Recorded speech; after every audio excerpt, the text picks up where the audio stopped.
ಓಂ ಹ್ರೀಂ ಭೈರವಿ ಕ್ಲಾಂ ಹ್ರೀಂ ಸ್ವಾಹ. ನಮಸ್ಕಾರ. ಈ ದಿನ ಮಾರ್ಚ್ ತಿಂಗಳ ರಾಶಿ ಭವಿಷ್ಯಕ್ಕೆ ಹೋಗೋದಕ್ಕೆ ಮುನ್ನ ಕೆಲವು ವಿಚಾರಗಳನ್ನ ಹೇಳೋದಾದ್ರೆ, ಜ್ಯೋತಿಷ್ಯದಲ್ಲಿ ಬಹಳಷ್ಟು ಮಿಸ್ಟೇಕ್ಗಳಾಗ್ತವೆ. ಜ್ಯೋತಿಷರು ಯಾರು ಅಂತ ನಮಗೆ ಗೊತ್ತಾಗಲ್ಲ, ನಿಜವಾದ ಜ್ಯೋತಿಷರು ಯಾರು ಅಂತಾನೆ ಗೊತ್ತಾಗಲ್ಲ. ಯಾಕೆಂತಂದ್ರೆ ಮೊದಲನೇದಾಗಿ ಜ್ಯೋತಿಷದಲ್ಲಿ ಆ ವ್ಯಕ್ತಿ ಪರಿಣಿತಿ ಇದೆ ಅಂತಂದ್ರೆ, ನೀವು ಯಾವ ಬರ್ತ್ ಟೈಮ್ ನ ಕೊಟ್ಟಿರ್ತೀರಾ ಅದೇ ಬರ್ತ್ ಟೈಮ್ ನ ನಮ್ಮದೇ ನಿಮ್ಮ ಲಗ್ನ ಯಾವುದು ಅಂತ ತಿದ್ದುತ್ತಾನೆ. ಇದಕ್ಕೆ ಬರ್ತ್ ಟೈಮ್ ರೆಕ್ಟಿಫಿಕೇಶನ್ ಅಂತಾರೆ. ನೀವು ಕೊಟ್ಟಿರೋ ಸಮಯವನ್ನ ಹಿಂದೆ ನಡೆದಿರುವ ಜೀವನದ ಘಟನೆಗಳಿಗೆ ಲಿಂಕ್ ಮಾಡಿ, ನೀವು ಕೊಟ್ಟಿರುವಂತಹ ಸಮಯ ಇದೆ ಅಂತ ನಿಮ್ಮ ಲಗ್ನವನ್ನು ಕಂಡುಹಿಡಿತಾನೆ. ಯಾಕೆಂದ್ರೆ ಒಂದೇ ರಾಶಿಯಲ್ಲಿ ಲಕ್ಷಾಂತರ ಜನ ಹುಟ್ಟಿರ್ತಾರೆ, ಬಟ್ ಒಂದೇ ಲಗ್ನದಲ್ಲಿ ತುಂಬಾ ಕಡಿಮೆ ಚಾನ್ಸಸ್ ಆ ಲಗ್ನ ಆ ಡಿಗ್ರಿ ವೈಸ್ ಹುಟ್ಟೋಕ್ ಸಾಧ್ಯ. ಓಕೆನಾ?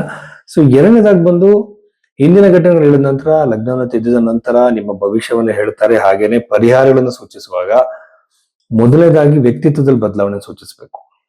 ಎರಡನೇದಾಗಿ ಬಂದು ಬೃಹತ್ ಪರಾಶರ ಹೋರಾಶಾಸ್ತ್ರದಲ್ಲಿರುವಂತಹ ಮಂತ್ರ ಜಪಗಳು, ದಾನಗಳ ಬಗ್ಗೆ ಹೇಳಬೇಕು.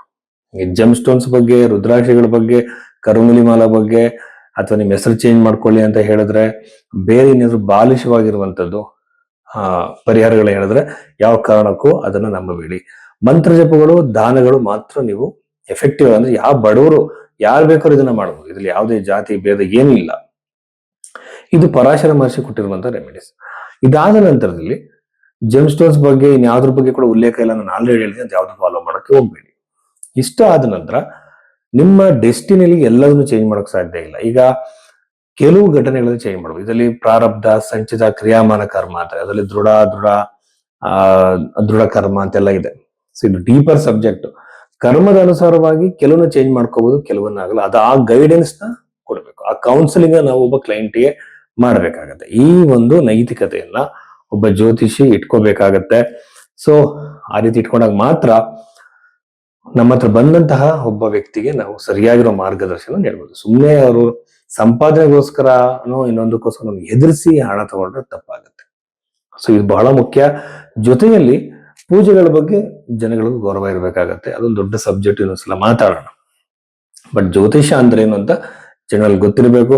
ತುಂಬಾ ಜನ ಹೇಳ್ತಾರೆ, ಸರ್ ಜ್ಯೋತಿಷ ನೀವೇಗೆ ನೋಡ್ತೀರ ಅಂತ. ನಾನು ಲಗ್ನವನ್ನ ಫಸ್ಟ್ ಚೇಂಜ್ ಮಾಡ್ತೀನಿ, ಮಿಸ್ಟೇಕ್ ಇದ್ರೆ. ಅನಂತರದಲ್ಲಿ ಡಿವಿಷನಲ್ ಚಾರ್ಟ್ಸ್ ಅಲ್ಲಿ ಈಗ ಚತುರ್ಥಾಂಶ, ನವಾಂಶದವರು ಬದಲಾವಣೆ ಮಾಡಿ ಹಸ್ತರೇಖೆ, ಈ ಹಸ್ತರೇಖೆಯಲ್ಲಿ ನಾಡಿ ಹಸ್ತರೇಖೆ ಪ್ರಕಾರವಾಗಿ ಅವರ ಒಂದು ಜಾತಕಕ್ಕೆ ಟೈಮಿಂಗ್ಗೆ ಅದನ್ನ ಮ್ಯಾಚ್ ಮಾಡಿ ಪ್ರಶ್ನೆ ಕೊಂಡಲ್ಲಿ, ಇದರಲ್ಲಿ ಹೋರಾರಿ ಆಸ್ಟ್ರಾಲಜಿ ಅಂತಾರೆ, ಪ್ರಶ್ನೆ ಕೊಂಡಲ್ಲಿ ಮೂರನ್ನು ಟ್ಯಾಲಿ ಮಾಡಿ, ಮೂರನ್ನು ಕೂಡ ಇಂಡಿಕೇಶನ್ ಇರುವಂತಹ ಘಟನೆಯನ್ನು ನಾನು ಅವ್ರಿಗೆ ಹೇಳ್ತೀನಿ.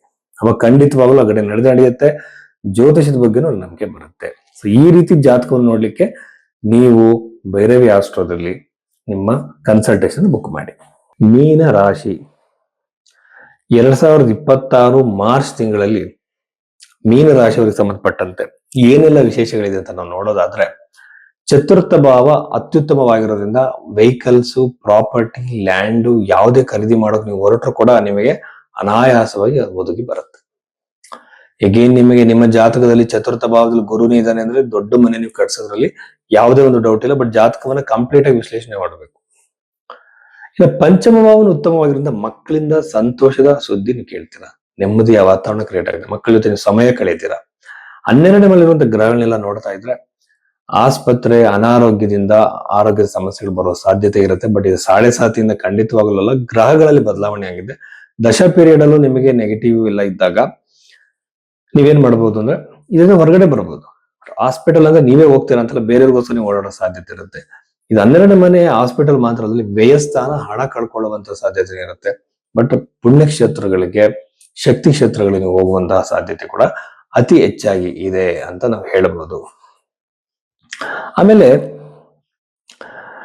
2ನೇ ಮನೆ ಇರುವಂತಹ ಶನಿ ಗ್ರಹ ಸಾಡೆ ಸಾತಿ ಅಲ್ಲದೆ ಬೇರೆ ರೀತಿ ನಾವು ನೋಡೋದಾದ್ರೆ, 12ನೇ ಮನೆ 2ನೇ ಮನೆಯಲ್ಲಿ ವ್ಯಯಸ್ಥಾನ, ಲಾಸ್ ಆಗೋ ಸಾಧ್ಯತೆ. ಇನ್ವೆಸ್ಟ್ಮೆಂಟ್ ಗಳನ್ನ ಮಾಡುವಾಗ ಬಹಳ ಕೇರ್ಫುಲ್ ಆಗಿರ್ಬೇಕು. ಡಬಲ್ ನೀವು ಇದನ್ನ ತಗೊಳ್ಬೇಕಾಗತ್ತೆ, ಎಚ್ಚರಿಕೆಯನ್ನ ತಗೊಳ್ಬೇಕಾಗತ್ತೆ. ಆಮೇಲೆ ವಿವಾಹದ ಪ್ರಾಪ್ತಿ ವಿಳಂಬ ಆಗುತ್ತೆ, ಸರಿಯಾದ ಸಮಯಕ್ಕೆ ಸಂಬಂಧ ಬರಲ್ಲ. ಆಮೇಲೆ ಚೆನ್ನಾಗಿದ್ದಂತ ರಿಲೇಶನ್ಶಿಪ್ ಅಲ್ಲಿ ದೂರ ಆಗೋ ಸಾಧ್ಯತೆ ಇರುತ್ತೆ. ಇದ್ರ ಬಗ್ಗೆ ಒಂದು ಗಮನ ಇರಲಿ. ಆಮೇಲೆ ನೀವೇನೋ ಒಂದು ನಿರ್ಧಾರವನ್ನು ಮಾಡ್ಕೊಂಡ್ಬಿಟ್ಟಿದ್ದೀರಾ, ನಿರ್ಧಾರವನ್ನ ಇವಾಗ ಕಾರ್ಯರೂಪಕ್ಕೆ ತರೋ ಸಮಯ ಬಂದಿದೆ. ಎದುರ್ಕೊಳ್ಳೋಕೆ ಹೋಗ್ಬೇಡಿ, ಧೈರ್ಯವಾಗಿ ಮುನ್ನುಗ್ಗಿ. ಮೀನರಾಶಿಯವರು ಯಾವಾಗಲೂ ಶಾಂತ ಮನಸ್ಥಿತಿ, ಸಮಾಧಾನದ ಮನಸ್ಥಿತಿ, ಆಧ್ಯಾತ್ಮಿಕ ಮನಸ್ಥಿತಿನ ಹೊಂದಿರುವಂತವರು. ಆಧ್ಯಾತ್ಮಿಕ ಪ್ರಗತಿ ಆಗುತ್ತೆ. ಶತ್ರುಗಳಿಂದ ವಿಜಯ ಸಾಧಿಸ್ತೀರ ಅನ್ನೋದಕ್ಕಿಂತ ಶತ್ರುಗಳಿಂದ ದೂರ ಆಗಿರಿ. ನಿಮ್ಮ ಅಭಿವೃದ್ಧಿ ಬಗ್ಗೆ ಮಾತ್ರ ನೀವು ಯೋಚನೆ ಮಾಡಿ. ಸಾಲದ ಹೊರೆ ಹೆಚ್ಚಾಗ್ಬೋದು, ಕೇರ್ಫುಲ್ ಆಗಿರಿ. 12ನೇ ಮನೇಲಿದೆ, 2ನೇ ಮನೆ ಅಧಿಪತಿ, ಹಣ ಲಾಸ್ ಆಗ್ಬೋದು. ಸಾಲವನ್ನು ಮಾಡಕ್ ಹೋಗ್ಬೇಡಿ, ಇರೋದ್ರಲ್ಲಿ ಮ್ಯಾನೇಜ್ ಮಾಡಿ. ಯಾಕೆಂದ್ರೆ ಸೆಲ್ಫ್ ಕಂಟ್ರೋಲ್ ಇಂದ ಪರ್ಚೇಸ್ಗಳನ್ನ ಕಮ್ಮಿ ಮಾಡಿದ್ರೆ ಸಾಲದಿಂದ ಹೊರಗಡೆ ಬರ್ಬೋದು. ಇಷ್ಟವೆಂದು ಅಗತ್ಯವಿಲ್ಲದ ವಸ್ತುಗಳನ್ನು ಕೊಳ್ಳಬೇಡ ಅಂತ ಒಂದು ಕೊಟೇಶನ್ ಹಾಕಿದ್ರು. ಆ ರೀತಿ ನಾವು ಯೋಚನೆ ಮಾಡಿದ್ರೆ ಅನವಶ್ಯಕವಾಗಿ ಖರ್ಚುಗಳನ್ನ ಮಾಡಬೇಡಿ. ಬಟ್ ಈ ಸಮಸ್ಯೆಗಳಿಗೆಲ್ಲ ಒಂದು ಮುಕ್ತಿ ಬಂದಿದೆ.